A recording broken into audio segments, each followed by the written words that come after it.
လေဆန်နှုံးပေါ့နော်လူတိုင်းမှာတော့ဘယ်လိုပြောမလဲဆန်နှုံးဆိုတာတော့ရှိကြရဲပေါ့နော်ဆိုတော့မိန်းကလေးတိုင်းမိန်းကလေးမှလည်းရှိယောက်ျားလေးမှလည်းရှိဒါပေမဲ့တကယ်ချစ်လာတဲ့အခါကျရင်တော့ဆန်နှုံးတွေကဘာမှမဟုတ်တော့ဘူးလို့တော့နေထင်တယ်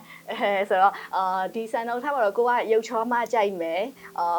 ပတ်စံရှိမှကြိုက်မယ်အဲ့လိုဘယ်လိုပြောညံကောင်းမှကြိုက်မယ်ဆိုတော့ဆန်နှုံးတွေရှိတော်ညာလဲပဲတကယ်ဒီလူကိုချစ်မိသွားပြီဆိုရင်တော့ဒီဆန်နှုံးတွေကဘာမှမဟုတ်တော့ဘူးလို့တော့ထင်တာပဲပေါ့နော်ဆိုတော့အဲ့တော့ပြုပြင်နေဆိုတာကလည်းတယောက်နဲ့တယောက်နဲ့ခုနကနေပြောသလိုပဲတယောက်နဲ့တယောက်နဲ့ချစ်နေမှလည်းပြုပြင်ကြမှာပဲပေါ့နော်ဆိုတော့အဲ့တော့ဟိုကိုလက်ထဲကိုနဲ့တွေ့ပြီးတော့ကိုလက်ထဲရောက်တော့မှသူကသူ့ရဲ့အကျင့်တွေကိုပြင်သွားတဲ့လူတွေလည်းအများကြီးရှိမှလည်းမြင်ဘူးတာပဲနော်သွားတဲ့လူတွေလည်းအများကြီးရှိရနော်သွားတဲ့လူတွေလည်းအများကြီးရှိရဆိုတော့အဲ့တော့ဒီ relationship မှာတော့ဘယ်လိုပြောမလဲသမီးစားဖို့မှာတယောက်နဲ့တယောက်ညှိရမှာပေါ့နော်ညှိပြီးတော့အဆင်ပြေလောက်တယ်ထင်မှဒါယူရမယ်လို့တော့ထင်ပါတယ်ဟုတ်ဆိုတော့ကဲပုံစံမျိုးလေးပဲသိလားလဲတော်လိုက်တာအဲ့ဒါလေးဆိုရင်တော့လေနှစ်ဦးနှစ်ပေါ်သူနှစ်ဦးနှစ်ယောက်လုံးချစ်တာပိုကောင်းတာဟုတ်တယ်အဲ့လိုချင်ပါပဲဒါလည်းဟုတ်ပါအိမ်ထောင်ကြတဲ့အထိပေါ့ကွာဒါကအများကြီးတိဆောက်ရမှာလေမွေးမြူရမှာဆိုဒီအိမ်ထောင်တစ်ခုကိုရောက်တော့မယ်ပေါ့ချစ်သူကြီးစားဘဝတွေကနေပြီးတော့မှဒီငွေကြေး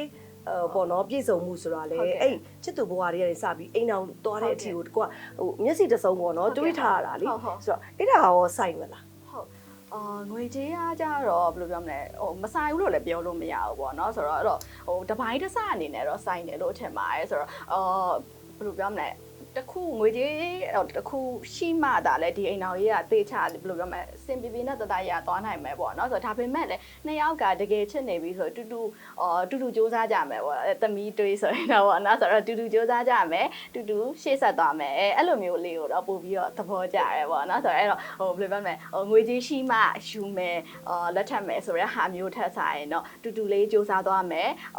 မိန်းမယောက်ျားယူပြီးတော့မှမိန်းမကလည်းအိမ်မှာပဲနေပြီးတော့ယောက်ျားလောက်စားပဲထိုင်စားနေရဆိုတာမျိုးကိုလည်းလက်မခံဘူးနှစ်ယောက်လုံးတူတူလေးစူးစမ်းပြီးတော့လောက်တာမျိုးတော့ပို့သဘောကျတယ်ဒါပေါ့ဒါဆိုရည်ရှည်သွားလို့ရတယ်ပေါ့အဲ့ဒီမှာလေလေယောက်ျားလေးကတချို့တော့အမျိုးသားတွေဆိုလို့ရှိရင်ပေါ့နော်ဟိုမိန်းမဥဆောင်သွားတာဟိုမကြိုက်တဲ့လူလည်းရှိတယ်ပေါ့နော်သူတို့ကပဲဥဆောင်စေခြင်းတယ်တချို့ကြတော့လေဟိုဒိုးတူပေါင်ဘက်ဆိုတာလည်းရှိရပေါ့နော်မိန်းမအလုပ်ယောက်ျားလို့မခွဲခြားဘဲနဲ့ဒါလင့်ဝတ်တရားမယားဝတ်တရား၅ပါးစီထဲမှာအကုန်ပါတယ်လေညီမလေးနော်အဲ့တော့ဘာပဲဖြစ်ဖြစ်ပါဟိုထမင်းစားလက်မှတ်ကလေးရှိတဲ့လူ